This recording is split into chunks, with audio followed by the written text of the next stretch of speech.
I'm a fan of trying anything at least once, especially if it seems to make some type of sense. You got to try different things to figure out maybe what's going to work and what doesn't. Back in 2011, the WWE decided for the first time ever that they were going to mix things up and they were going to do a 40-man Royal Rumble match instead of the traditional 30-man match. And you know what? At that time, I was kind of like, I understand in a way why you're trying to do that. You're trying to get more people on the show. You're trying to shake things up, do something different. I had my concerns back then about whether or not this was just going to be too much of a schmoz. It was going to restrict times that people were in. It was just going to be too long and felt like too much, and not a lot was really going to be able to be absorbed by the audience. And I think looking back at 2011, again, it was something worth trying. It was something worth exploring. But maybe sometimes you have things a certain way for a certain reason, and it's best not to go against them. And I think there's a reason why the next year the WWE went right back to the 30-man Royal Rumble match for 2012, and then 2013, and 2014. It makes for a better match. I couldn't believe back in 2011 I saw so many different people that were praising that event, in particular the Rumble match, talking about how it was great and that this guy was great and that guy was great. I'm like, yeah, there were certain moments and certain guys that performed well, but the match in general, it lacked a bunch of surprise entrances. Yeah, you had Booker T and Kevin Nash, but those surprises have been spoiled on the internet in the week leading up to it. There was nothing else in terms of a surprise. Nobody had a super long run. I think the two longest runs in that Rumble were CM Punk at 35 minutes and Cena at like maybe 34 minutes. You had ADR win, and it's just the Royal Rumble match fell flat. And again, that's why the WWE was in a hurry to go right back to the 30-man format for 2012, 13, and 14. Yet apparently the WWE is deciding to go barking back up this tree again. You tried it once, that's one thing, that's fine. But doing a 40-man Royal Rumble match for 2015, I am not in favor of. I am not a fan of. This is stupid.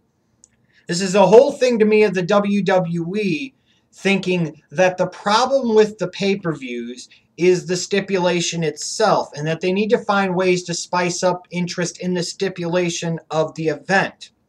WWE, traditionally, the Royal Rumble is the second most purchased pay-per-view that you have behind WrestleMania.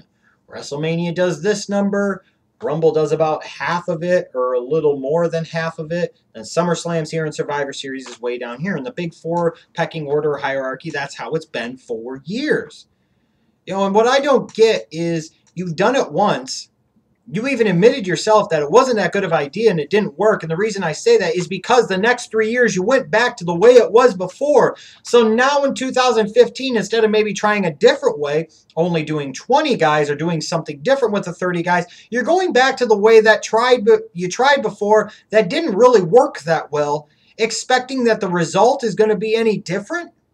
Look, I understand that they want to get as many people involved as they can. And I like the thought of more people getting some type of payout for being involved in the pay-per-view, and that's all fine and good.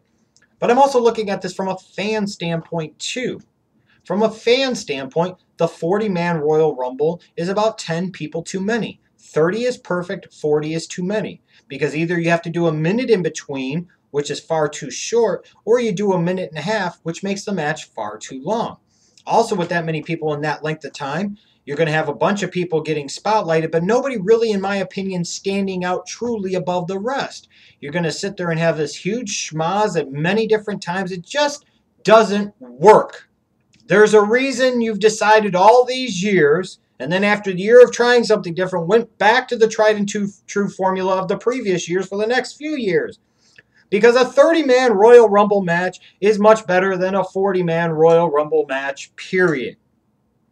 Now, some people will advocate and argue that, hey, this gets, again, more people on. We could potentially get more surprise returns, which also helps make the Royal Rumble special and da-da-da. And I look at it this way. Sure, it's great to get more people involved. And sure, it would be great to have, instead of like they did in 2011, only 2 major surprises, maybe having 4 or 5 out of the 40 entrants. But this is still the Royal Rumble. This is still a match that is your most unique match in theory of the entire year. You only have one match like this where it's 30 men and the man that wins gets the title shot at WrestleMania. It is the most unique match and match stipulation that you have in the company every year. It is by far your most successful gimmick pay-per-view of over the years. I don't classify WrestleMania as a gimmick pay-per-view, nor do I SummerSlam. And Survivor Series hasn't really been its gimmick for years and years now. Royal Rumble is the most successful gimmick pay-per-view that you have.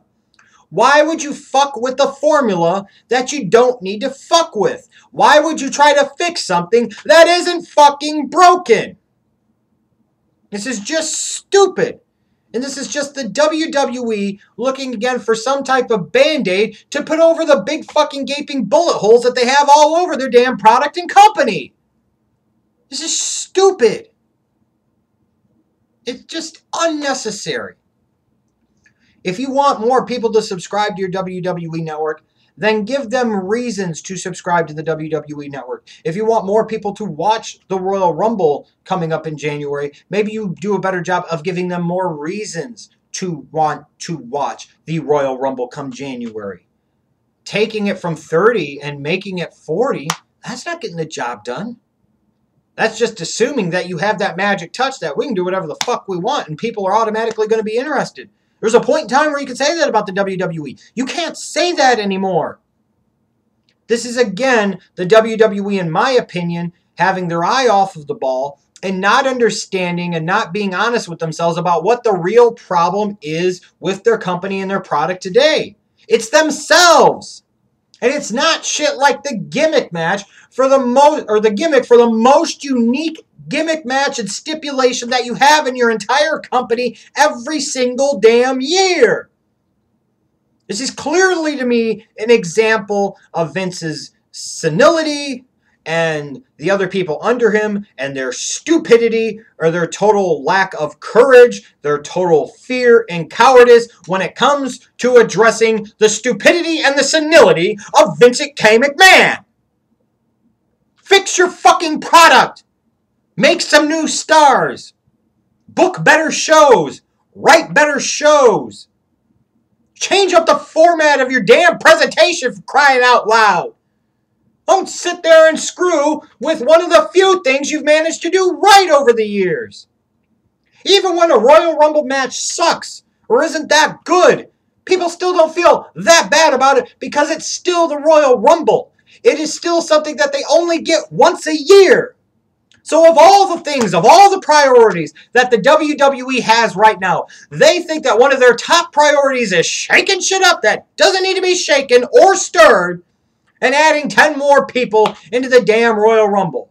So basically you're going to put 10 more jobber jabronis in that have absolutely no chance of winning it to damn begin with. Like I said, if anything, if you're really wanting to make an action-packed and superstar loaded, I would advocate almost going back to the formula of 1988 and having it be a 20-man Rumble as opposed to having a fucking 40-man Rumble. But here's the problem with the WWE, as so often is the case, they find a way to take something good and completely water it down and do their best to freaking ruin it. Now, of course, doing this 1 year is not going to ruin the Royal Rumble concept, and I would assume, just as like with last time, this idea won't work to the way the WWE thinks the fans will largely reject it, and they will go back to doing, I would hope, the 30-man style in 2016 and beyond. But again, it's just so representative of so many problems with the WWE today. WWE, the 30-man Royal Rumble was fine. Stop fixing shit that ain't broken. And fix the shit that is broken.